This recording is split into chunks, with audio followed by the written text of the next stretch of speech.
Today I'm going to show you how to take care of and set up a Pac-Man frog tank. And if you are new and just got your first ever Pac-Man, let me tell you, these guys are the easiest frogs you can own.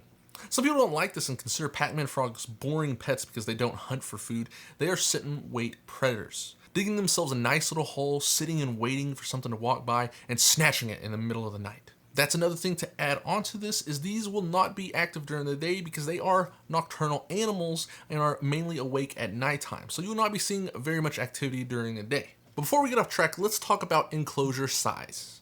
The Pac-Man frog can reach sizes up to 7 inches wide, so a 10-gallon enclosure is minimum. I recommend tanks that have the capacity of allowing deep substrate. So Exoterra front opening tanks aren't really a good option. You can keep them in it, but like I said, these frogs love to dig and they want to be covered completely to feel safe and to brumate properly in winter. I keep my Pac-Mans in 10-gallon tanks filled up halfway with substrate. And before we get into temperature and light, I'm going to tell you a little bit about my philosophy in animal husbandry. I like to find out exactly where the animal is from, and I want to mimic as close as I can the environment they came from. So Pac-Man frogs come from South America, specifically Argentina, where it was first discovered in 1824 by Alexander Maximilian.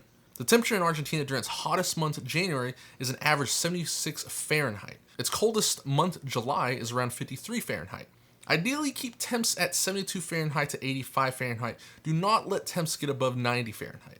I keep my Pac-Man frog's room temperature with no heat because this is my reptile room and all the lights that are in this reptile room, this actually has an ambient temperature of 80 degrees in this room and I'm sweating.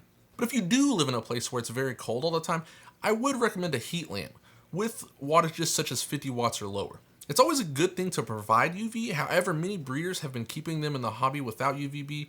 If you do have an albino Pac-Man, it's really important to not provide high UVB or it can be harmful. If you do choose to use UVB, the spectrum they need is Ferguson Zone 1, which would read 0.5 to 1 on a UVB meter. So if you're in a store and you see a desert or a tropical one, definitely go with the tropical UVB bulb. I myself do not use UVB, but you always can. If you use a heat mat, I would highly recommend not putting it on the bottom of the tank as you can kill your Pac-Man. These guys dig to get away from the heat and cool down. If the heat is on the bottom, they will have nowhere to escape to and overheat.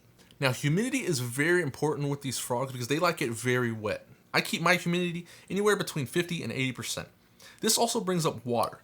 Frogs absorb water through their skin and bad water will be a problem for them if you're using tap water that is heavily chlorinated. So what I like to do is I like to go to a store and I buy a gallon of spring water for $1. It's pretty cheap and I use it for all my reptiles, including my frogs. Now you can use ReptiSafe's dechlorinated or sell it at pet stores. They even sell it at Walmart and you can make your tap water safe for your frogs. Feeding is pretty straightforward with Pac-Mans as they can pretty much eat anything. They're strictly carnivores, so insects and even baby mice can be a food source. However, don't feed baby mice every single day. I say maximum once or twice a month. I feed my Pac-Man frogs all kinds of insects like doobie roaches, night crawlers, hornworms, superworms, crickets, juvenile hissing cockroaches, and many more insects.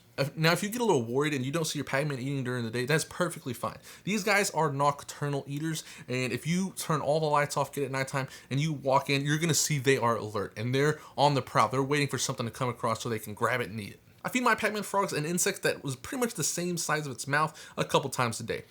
Babies, however, can eat much more than adults, so I usually offer my babies as much as they can eat until they don't want anymore. Now, I'm going to show you how I set up my tank. For substrate, I made my own. It's cheaper and it holds humidity better than cocoa fiber. You can use cocoa fiber if you want to. There's nothing wrong with it. But I use my own mix of peat moss and sand. It's like an 80-20, 85-15 mix. I fill the tank up halfway with substrate. I add a water bowl that is deep enough and round enough for the frog to soak his entire body if he is feeling dry. Then I add some small little plants for cover to make him feel safer in his home. And we are done. I hope this video helps. If you have any questions or you want to add on to this, feel free to drop it down in the comments. I will see you next time.